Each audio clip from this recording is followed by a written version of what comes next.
What's up, guys? It's your boy Jay. Welcome to Jay's World, so let's talk.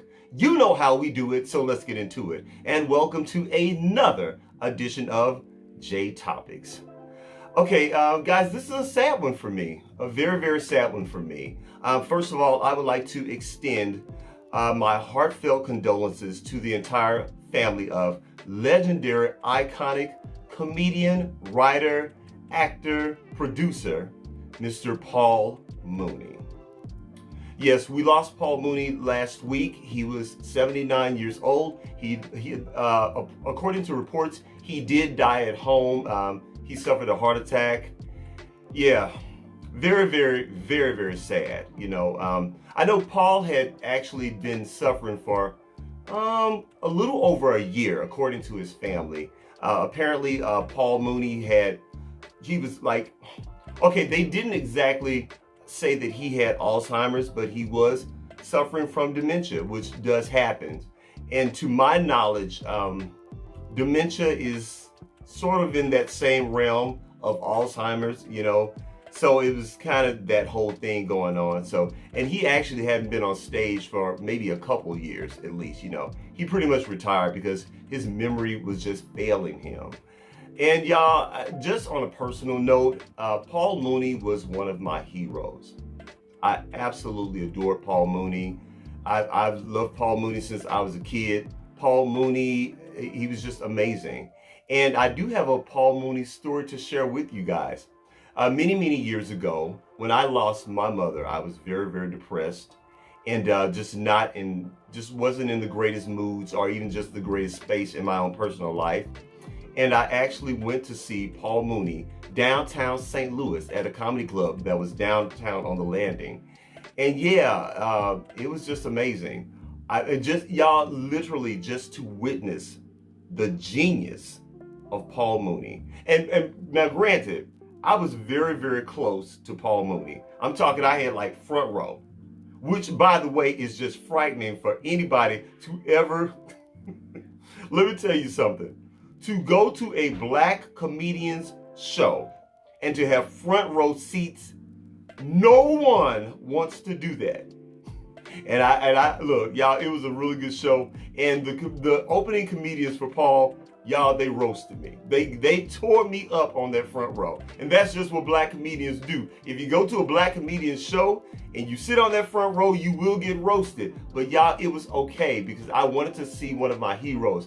I've loved Paul Mooney since forever, and I actually wanted to see him live and in person. And I took a few bullets from those comedians, but it was okay because Paul came out there. And y'all, I'm telling you, just to witness Paul Mooney,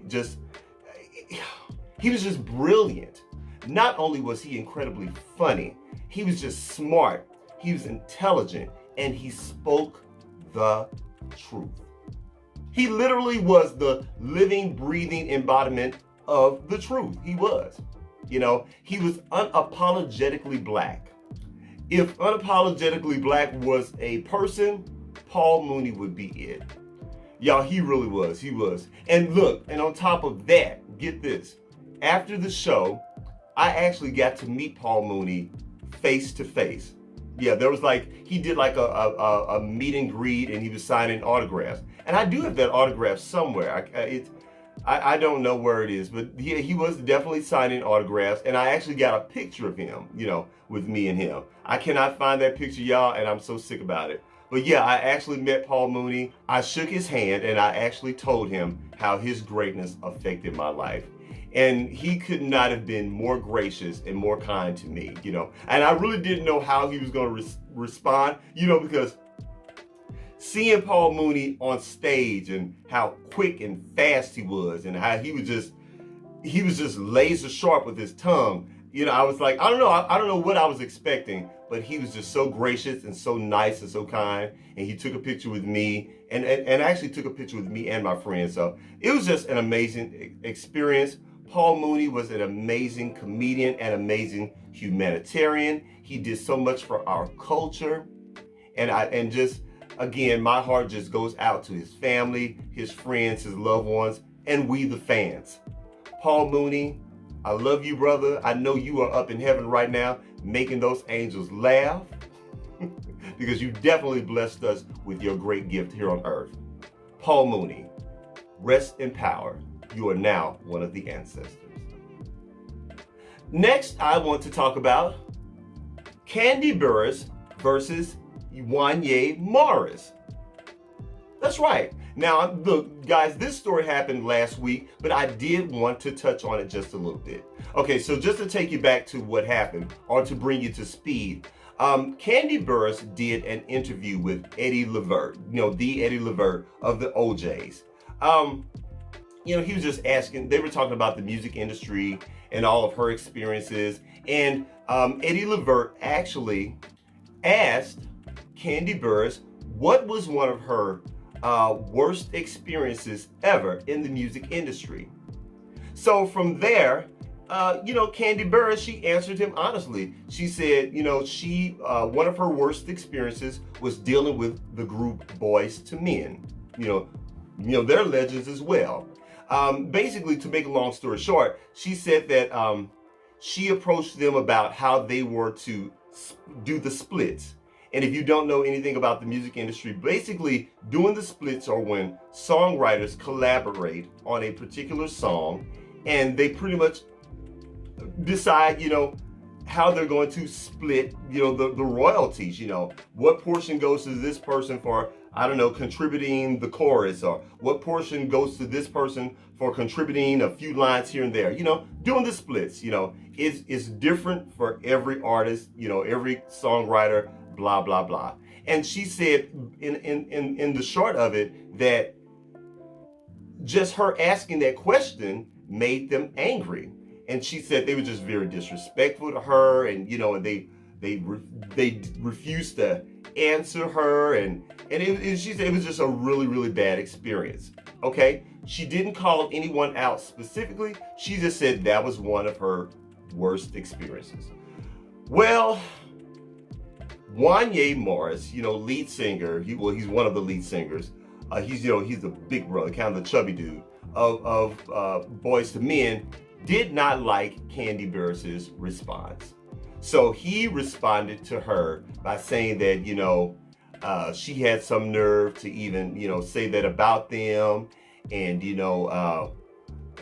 how she was one of the worst singers he's ever heard, and she would be the last person he would ever do a duet with, and he started going down the line comparing her to other singers. Just got real nasty and real personal with it. And I remember watching that video, and it really pissed me off. It really did. And it spoke a lot to things that I have actually heard about Wanya Morris as well. Wanya has always not been the kindest person. And Kandi Burris, again, Kandi Burris did not call Wanya out. She never called his name. But his response pretty much spoke volumes, and he called himself out. Okay? And it was just unnecessary, his response. Well, Kandi Burris on her own YouTube channel, I believe it's called Kandi Burris Speak on it, or Kandi Online. You guys go check it out. It really, Kandi is doing just a great job with her YouTube channel right now. I think she's like over 500,000 or whatever. She's like on her way to 1 million subscribers. I'd love to have those numbers. But anyway, so she responded to Wanya Morris's response, okay? And I just love the fact that Kandi took the high road. She did not call Wanya out of his name. She didn't say anything personal about him. She then gave us all the long story of it all. And then with the long story, yeah, she did kind of specifically call Wanya out for his behavior in the whole situation. And I really don't feel that Kandi was going to do that, but since Wanya responded so ignorantly, she was like, okay, fine. You want to tell the whole story? Then just lay the whole story out. But she told the whole story, and y'all, I believe every single word from Kandi. I've not known Kandi Burris to be a liar. Now, I don't know how you guys feel about Kandi. Some of you all may love her. Some of you all may hate her. I really don't know what you feel about Kandi Burris. But even on that television show, and in over the years with interviews that I've ever seen from Kandi, Kandi has always pretty much just been, the girl next door. She was the round-the-way girl. She was the neighborhood girl. She's just always been straight up Kandi. But she's not a liar, and I do not believe that Kandi lied. I do believe that Wanya was actually nasty and mean towards her. And again, his response pretty much told everything, Yeah, it was a mess, And on a side note, I really feel that Wanya really needs to keep his mouth shut, because there have been some other things that have come out about Wanya in terms of Brandy Norwood, I'll just say this. Allegedly, okay, I have to say allegedly, but the word is that Wanya was dating Brandy when she was underage. And I'll leave it at that. Allegedly, because I'm not trying to get sued by anybody, okay? This is not anything new. You guys, I'm not Tasha K or Lovely T or any of these YouTubers that do a brilliant job at it. I'm just talking about it like everybody else is. But I feel that Wanya really needs to keep his mouth shut before people start talking about his mess. But yeah, again, shout out to Kandi Burris for taking the high road and not stooping down to Wanya's level. And I love the fact that after, Kandi finished, she just said, you know what? He can say whatever he wants about me. I'm very well accomplished. I've done many things in my career. I'm successful. So any nasty thing that he says about me, he can't touch me. And you know what, Kandi? You are exactly right. He can't. So don't respond anymore, Kandi. Let Wanya and all of his mess just sit on over there and stew in his anger and his bitterness. So anyway, I don't know, have you guys heard about this story? If so, let me know how you feel down in the comments. Next, I want to talk about Schroder. Schroder? Hands. Show of hands. Who remembers Schroder from back in the 80s? He was on that hit television show called Silver Spoons. He was everybody's darling son, Schroder. Well, Schroder has grown up. Schroder is a 51-year-old, Trump-loving, Trump-supporting, right-wing, out of work, angry, white man, white privileged actor. So if you guys don't know what happened with Schroder last week decided to go to Costco. You know Costco. It's like the equivalent of Sam's. Okay, in a lot of cities, either you have a Costco or you have a Sam's, or in some cities you may have both. But it's Costco, and he got angry because the guy working the door would not allow him in without wearing a mask. So Schroder pulls out his camera, shoves it in the guy's face, and just basically starts to beat up on him. Asking him, well, what's your problem? Why am I not to go in here? So the guy was trying to explain to him, well, it's our policy, sir, per the state of California and the governor, and that's not true. And you mean Costco as well, right?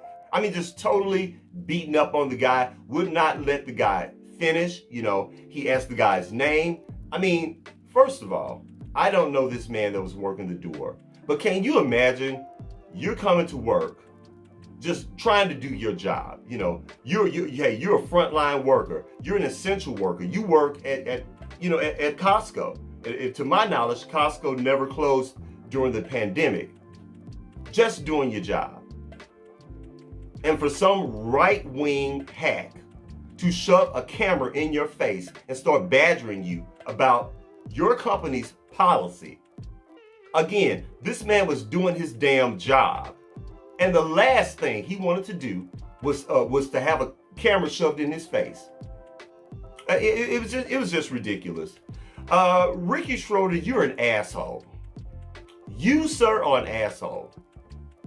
Why would you do that? Why would you do that to this man? Y'all, I'm so sick and tired. I'm so sick and tired of these actors. I'm sick and tired of Ricky Schroder. I'm sick and tired of Kirk Cameron. I'm sick and tired of Joey Lawrence. All of these washed up ass, old, middle-aged white actors. I don't know, what is it? Are you angry because you're not working anymore? I really feel that that's what it is. Because only broke people truly act. No, I take that back. I take that back. I can't put that on them being broke. But these guys are just assholes. They honestly really are assholes. But yeah, I don't know. Have you guys seen that? Oh, if you haven't, please Google it or please check it out on YouTube. Just ridiculous. This man is doing his damn job. Anyway, look, that's it. That's all I got. You guys, please don't forget to rate, comment, and do what? Subscribe.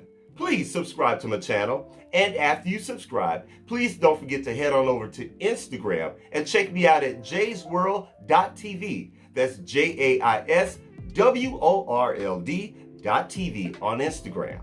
And I'll holler at you later. Peace.